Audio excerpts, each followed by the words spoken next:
Good evening friends. আমি ফিরে এলাম অনেক দিন বাদে।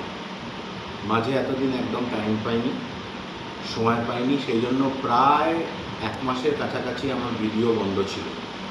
প্রচুর কাজের প্রেশার ছিল, আরও অন্যান্য ব্যক্তিগত অনেক কাজ ছিল, তার জন্য মাঝখানে আমি ভিডিও করে উঠতে পারিনি। আজকে আমি অনেক দিন আগে একটা ইম্পর্টেন্ট কনসেপ্ট বলেছিলাম, সেটা আজকে আমি পুরো ডিটেলসে আমার সমস্ত ছাত্রছাত্রীদের জন্য দেখাতে চাইছি, যারা কিনা স্পেশালি ম্যানেজমেন্টের কোর্স নিয়ে পড়ছে, যে কোনো ইউনিভার্সিটি, যে কোনো কলেজে, MBA বা BBA-তে। কনসেপ্টটা হচ্ছে ইকোনমিক অর্ডার কোয়ান্টিটি বা EOQ। তাহলে EOQ কাকে বলে?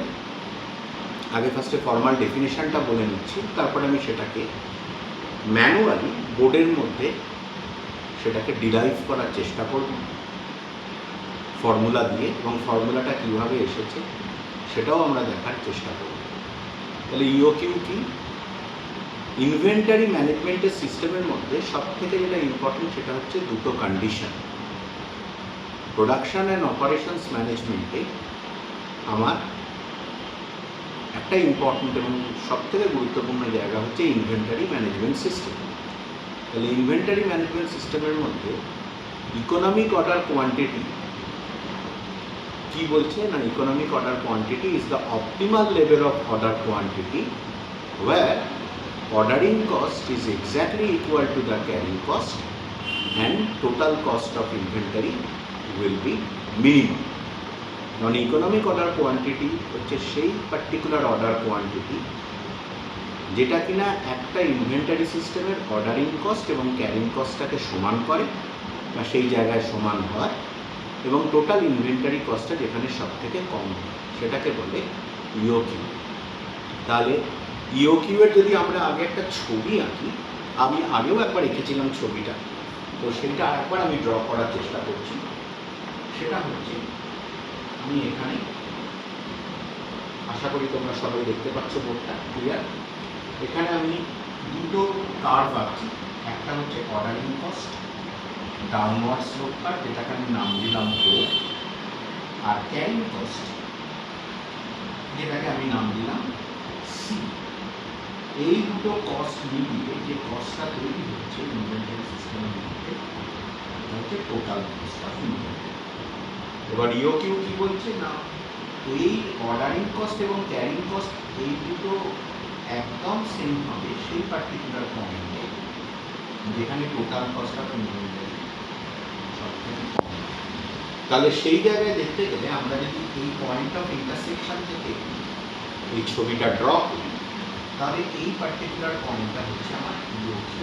এটার আরেকটা নাম হচ্ছে Q স্টার, অথবা এর আরেকটা নাম হচ্ছে ROQ, মানে রি-অর্ডার কোয়ান্টিটি।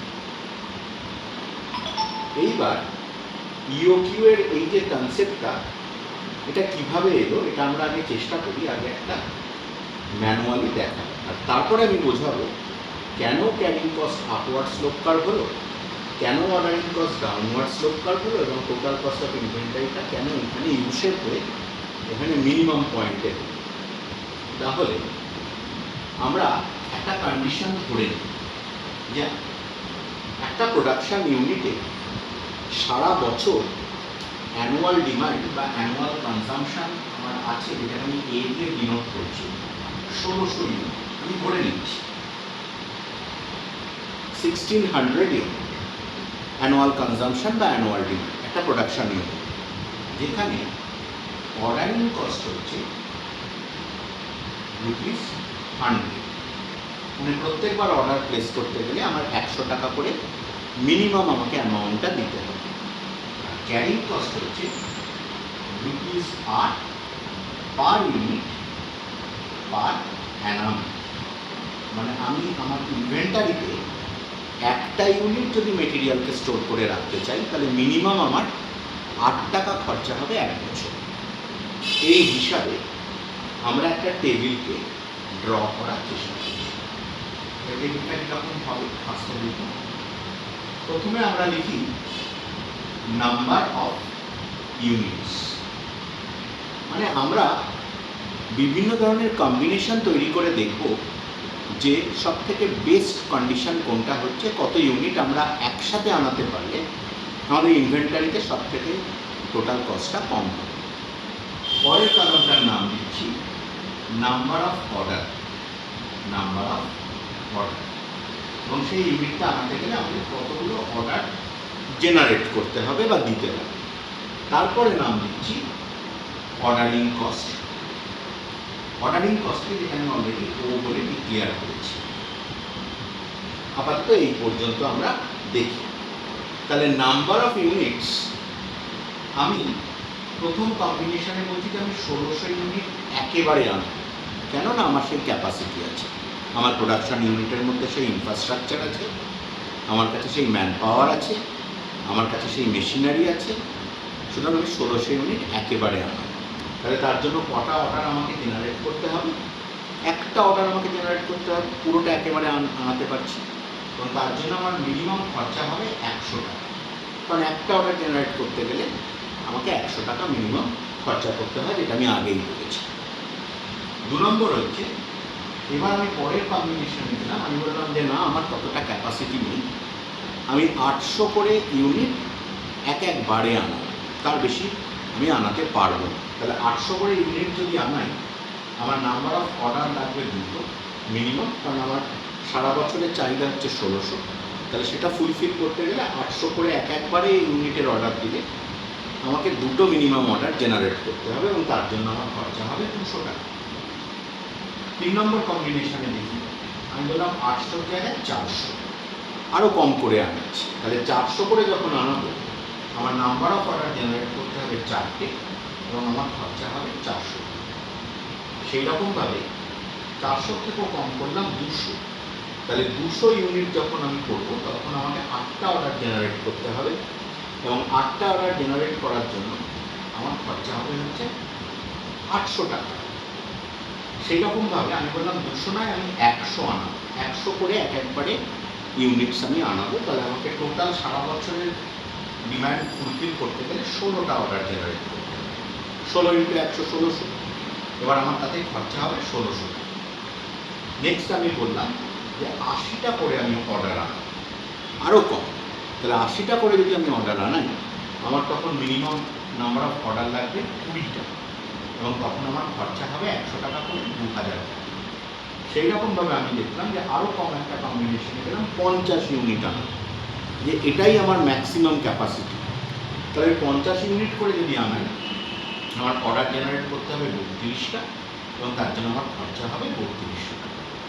তাহলে আমরা একটা কন্ডিশন দেখছি যে প্রত্যেকবার আমি যদি ফ্র্যাগমেন্টেড অ্যাপ্রোচে আমি ভেঙে ভেঙে যদি নাম্বার অফ অর্ডার দিই, যেহেতু আমার ক্যাপাসিটি কম, তাহলে সেক্ষেত্রে কী হচ্ছে না, আমার যত অর্ডার ভেঙে কম হচ্ছে, তত আমার নাম্বার অফ অর্ডার বাড়ছে, এবং সেই অনুযায়ী আমার অর্ডারিং কস্টটাও বেড়ে যাচ্ছে।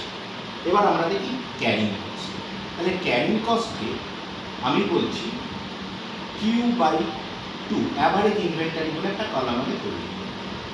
কেন অ্যাভারেজ ইনভেন্টারি বলে একটা জিনিস আমি তৈরি করলাম এখানে, এটা এই কারণেই সমস্ত স্টুডেন্টদের আমি বলি যে আমি 1600 ইউনিট থেকে যখন স্টার্ট করেছিলাম আমার প্রথম বছরের শুরুতে, তার মানে এই নয় যে সারা বছর আমি 1600 ইউনিট মেনটেন করছি। আমার যেরমভাবে প্রোডাকশানের ইউটিলিটি হচ্ছে, প্রোডাকশান হচ্ছে, আমার মেটেরিয়াল ইউজ হচ্ছে, তাহলে 1600 ইউনিট কমতে কমতে একদিন 1200 হবে, একদিন 1000 হবে, একদিন 800 হবে, একদিন 600 হবে, 400 হবে, 300 হবে, এরকম করতে করতে 200 হবে, 50 হবে, এবং একদিন টেকনিক্যালি জিরোতে এসে আমার ইনভেন্টারি পৌঁছাবে।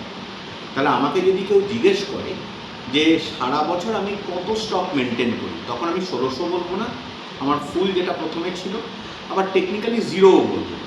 আমি কি বলবো, একটা অ্যাভারেজ ইনভেন্টারি আমরা মেনটেন করছি, তার মানে 1600 বা যে ইনভেন্টারিটা থাকবে সেটা ডিভাইডেড বাই 2। ওই জন্য আমি টোটাল ইনভেন্টারি কোয়ান্টিটি যদি কিউ হয়, ওটাকে কিউকে 2 দিয়ে ভাগ করে দিলাম, Q/2 মানে অ্যাভারেজ ইনভেন্টারি, এবং তার সাথে আমি এখানে লিখে দিলাম ক্যারিং কস্ট। এই ক্যারিং কস্ট সি দিয়ে আমি লিখলাম এখানে, সেইটা আমরা এবার ক্যালকুলেট করে দেখবো। আর ফাইনালি আমরা দেখবো টোটাল কস্ট অফ ইনভেন্টারি, যেটাকে আমি লিখলাম TC। তাহলে আমার নাম্বার অফ অর্ডার যখন 1600, তাহলে Q/2 হলে 800 হবে। এবার 800 8 টাকা করে, তোমরা মনে করে দেখো আমি প্রথমেই বলেছিলাম 8 টাকা করে পার ইউনিট আমার ক্যারিং কস্ট হচ্ছে, 8 টাকা পার ইউনিট। তাহলে সেইটা যদি হয় তাহলে এখানে আমার ক্যারিং কস্ট হচ্ছে 8 × 8 মানে 6400 টাকা। তাহলে টোটাল কস্ট হচ্ছে 6400 প্লাস 100, 6500 টাকা। সেকেন্ড অপশানে এখানে যখন 800 ইউনিট আছে তখন এটা হাফ হয়ে গেলে হবে 400, 400 × 8 করলে হয় 3200 টাকা। আমি যোগটা লাস্টে করছি। তারপরে 400 যখন আছে তখন এখানে হাফ হয়ে যাবে Q/2 200 ইউনিট, অ্যাভারেজ ইনভেন্টারি 8 টাকা করে হলে হচ্ছে 1600 টাকা। এরপরে হচ্ছে 200 ইউনিট, 200 ইউনিটের হাফ হচ্ছে 100, তাহলে 100 অ্যাভারেজ ইনভেন্টারি হলে 8 টাকা করে হলে হচ্ছে 800 টাকা। এরপরে আসছি 100, 100 হাফ হচ্ছে 50, 50কে 8 টাকা করে মেনটেন করলে আমার এখানে খরচা পড়ে হচ্ছে 400 টাকা।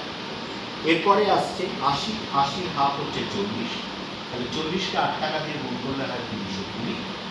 আর ফাইনালি যেটা লাস্ট আমার আছে 50 ইউনিট, সেই 50-এর হাফ হচ্ছে 25, অ্যাভারেজ ইনভেন্টারি 8 টাকা করে খরচা করলে হয় 200 টাকা। তাহলে একটা জিনিস আমরা লক্ষ্য করে দেখি, সবাই ভালো করে দেখো, যে অর্ডারিং কস্ট যেমন ফ্র্যাগমেন্টেড অ্যাপ্রোচে আমি ভেঙে ভেঙে অর্ডার দিলে যেমন বাড়ছে, 100টা 200 হচ্ছে, 200টা 400 হচ্ছে, 400টা 800 হচ্ছে, 800টা 1600 হচ্ছে, সেই রকমভাবে ফ্র্যাগমেন্টেড অ্যাপ্রোচে ক্যারিং কস্ট কিন্তু আমার কমে যাচ্ছে প্রত্যেকবার। 6400 ছিল, 3200 হলো, অলমোস্ট হাফ, 1600 হলো, আবার হাফ হয়ে 800 হয়ে গেল, 400 হয়ে গেল, মানে ক্যারিং কস্টটা কমে যাচ্ছে। তার মানে আমরা একটা রিলেশন পাচ্ছি। রিলেশনটা কি পাচ্ছি? অর্ডারিং কস্ট যখন বাড়ে তখন ক্যারিং কস্টটা কমে যায়, ইনভার্সলি প্রপোর্শনেট। তাহলে অর্ডারিং কস্ট আমরা যদি চাই যে আমাদের রিস্ক আমরা কমাবো, তাহলে রিস্ক কমাতে গেলে কী করতে হবে?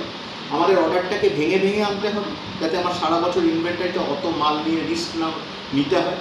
তার জন্য আমার অর্ডারিং কস্ট বেড়ে যাচ্ছে। কেন? আমি ফ্র্যাগমেন্টেড অ্যাপ্রোচে অর্ডার দিচ্ছি, কিন্তু ক্যারিং কস্ট আমার প্রত্যেকবার কমে যাচ্ছে। আর আমি যদি রিস্ক নিতে চাই যে আমি একেবারে পুরো মালটা আনবো, তাহলে আমার অর্ডারিং কস্ট কমছে, কিন্তু ক্যারিং কস্ট তখন প্রচুর বেড়ে যাচ্ছে। তাহলে এই দুটো কস্টকে এবার টোটাল করি। আর টোটাল কস্ট মানে আমি বলেছি ইনভেন্টারিতে অর্ডারিং কস্ট আর ক্যারিং কস্টের যোগফল, মানে সামেশন। তাহলে 6400 প্লাস 100, 6500 টোটাল কস্ট। পরের কম্বিনেশনে 3200 প্লাস 200, 3400 টোটাল কস্ট। তারপরেরটায় 1600 প্লাস 400, 2000। দারুণ কম্বিনেশন। তাহলে প্রত্যেকবার যখন আমরা যত নাম্বার অফ ফ্র্যাগমেন্টেড অ্যাপ্রোচে অর্ডার দিচ্ছি, আমার শুধু ক্যারিং কস্টই কমছে না, আমার টোটাল কস্ট অফ ইনভেন্টারিও কমতে থাকছে। তারপরে আমরা দেখলাম যখন এই কম্বিনেশনে নিলাম 800 এবং 800 যোগ করে হলো 1600, আরও বেটার কম্বিনেশন এলো, এই টোটাল কস্ট আমার ইনভেন্টারিতে সব থেকে কমে গেল। তাহলে এবার দেখি এর পরে ফ্র্যাগমেন্টেড অ্যাপ্রোচে যখন আমরা 100 ইউনিট আনাচ্ছি, তখন কি হলো না 1600 অর্ডারিং কস্ট আর ক্যারিং কস্ট 400, মানে ordering total cost of inventory কিন্তু আবার বেড়ে গেল। কমছিল, কমতে কমতে 6500 থেকে 3400, 3400 থেকে 2000, 2000 থেকে 1600, ফ্যান্টাস্টিক। 1600-র পরে কমার বদলে আবার কিন্তু টোটাল কস্ট অফ ইনভেন্টারি বেড়ে গেল 2000 হলে। আবার চেক করে দেখি, যখন 80 ইউনিট আনিয়েছিলাম অর্ডারিং কস্ট ছিল 2000, ক্যারিং কস্ট ছিল 300, যোগ করে দেখলাম আরও বেড়ে গেল 2320। তারপরে 50 ইউনিট যখন আনিয়েছিলাম অর্ডারিং কস্ট ছিল 3200 আর ক্যারিং কস্ট হয়েছিল 200, মানে হচ্ছে 3400। তাহলে আমরা এই টোটাল টেবিলের যে কম্বিনেশন আছে, সবকটা কম্বিনেশনে দেখতে পাচ্ছি টেবিলের একটা পার্টিকুলার জায়গায় অর্ডারিং কস্ট 800 আর ক্যারিং কস্ট 800 এক্স্যাক্টলি সমান। আর কোনো কম্বিনেশনে কিন্তু এই টেবিলে এই ক্যারিং কস্ট আর অর্ডারিং কস্ট ইকুয়াল টু নয়। একমাত্র একটা জায়গাতেই অর্ডারিং কস্ট আর ক্যারিং কস্ট দুটোই সমান 800 800, যেখানে টোটাল ইনভেন্টারি কস্ট 1600 সব থেকে কম যতগুলো কম্বিনেশন আছে তার মধ্যে, এবং যার জন্য এটা হয়েছে যে অর্ডার কোয়ান্টিটির জন্য সেটা হচ্ছে 200। তার মানে 200কে আমরা বলতে পারি কিউ স্টার দিয়ে এটা আমাদের economic order quantity.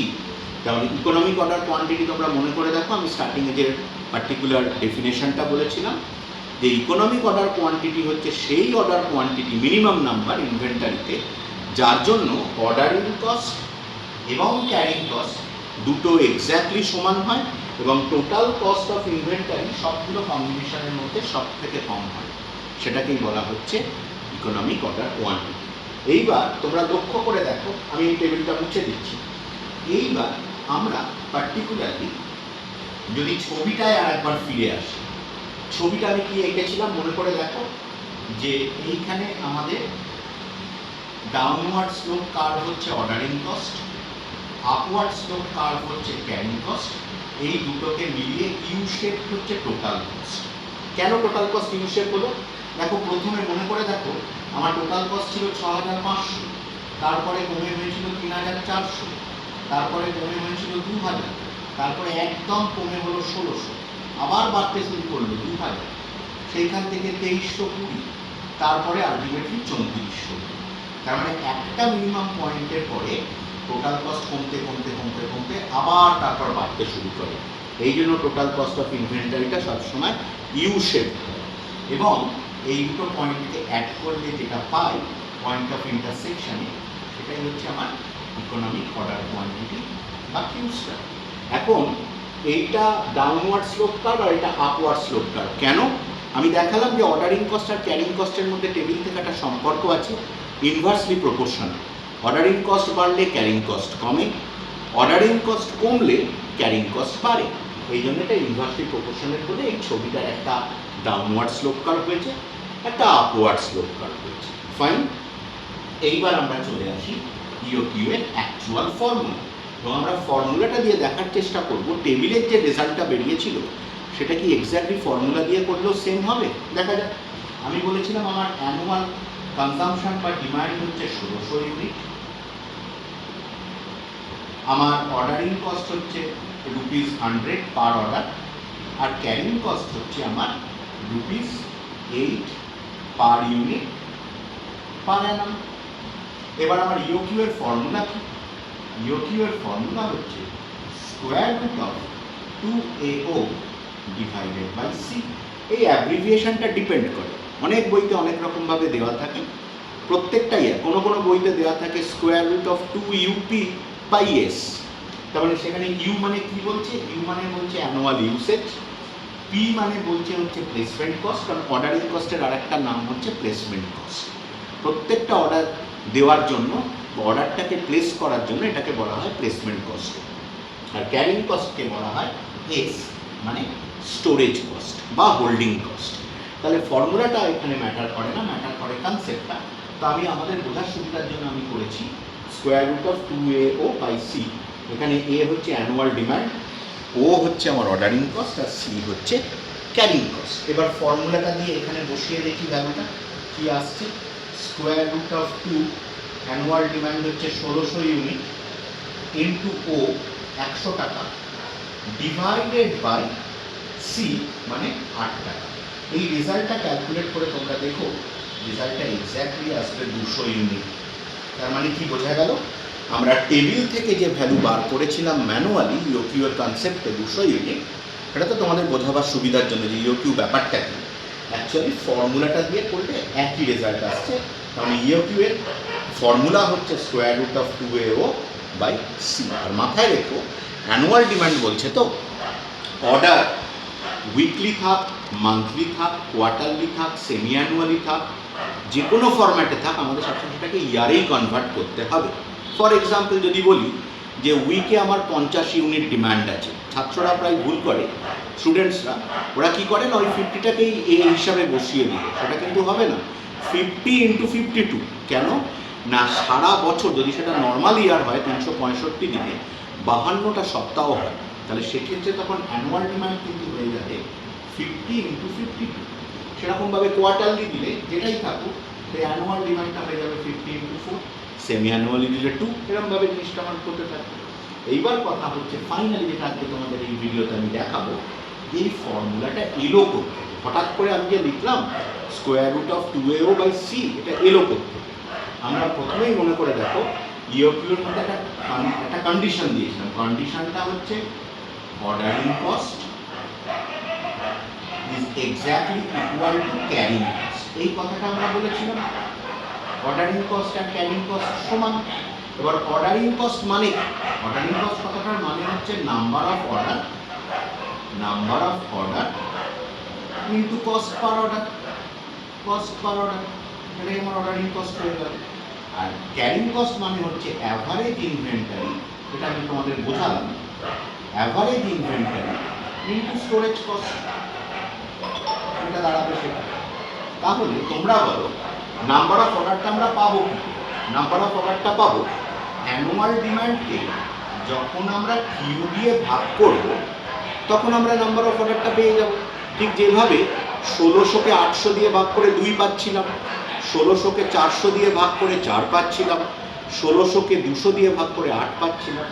Annual demand divided by প্রত্যেকবারের অর্ডার কোয়ান্টিটি মানে আমার number of order into cost per order, that is equal to O, এটা আমরা অ্যাব্রিভিয়েশন দিয়েছি, that is equal to average inventory Q by 2 into storage cost, এটা আমরা mention করেছি C.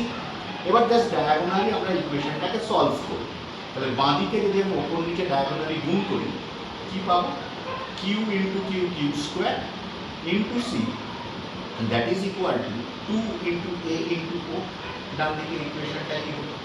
এখান থেকে আমরা পাচ্ছি Q square that is equal to 2AO divided by C.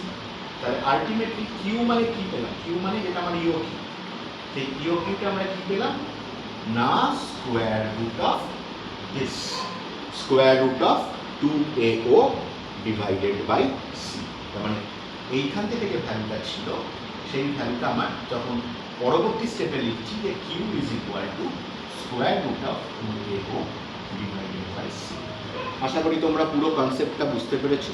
প্রচণ্ড ইম্পর্টেন্ট একটা কনসেপ্ট, যারা স্পেশালি MBA পড়ে বা BBA পড়ে এবং যাদের প্রোডাকশন এবং operations management as a subject হিসাবে আছে। আশা করি তোমাদের ভালো লেগেছে। তাহলে আবারও বলি, আমি আমার চ্যানেল তো তোমরা দেখেইছো, আগে প্রত্যেকে লাইক করেছো, অনেকজন সাবস্ক্রাইবারও আছে। তাহলে যদি ভালো লাগে অবশ্যই কিন্তু ভুলো না পরন্তপ স্যারস ইনসাইট, আমি প্রফেসর ডক্টর পরন্তপ চ্যাটার্জি, এবং আমার চ্যানেলটাকে সাবস্ক্রাইব করতে, লাইক করতে এবং শেয়ার করতে। ভালো থেকো, আবার দেখা হবে। Thank you.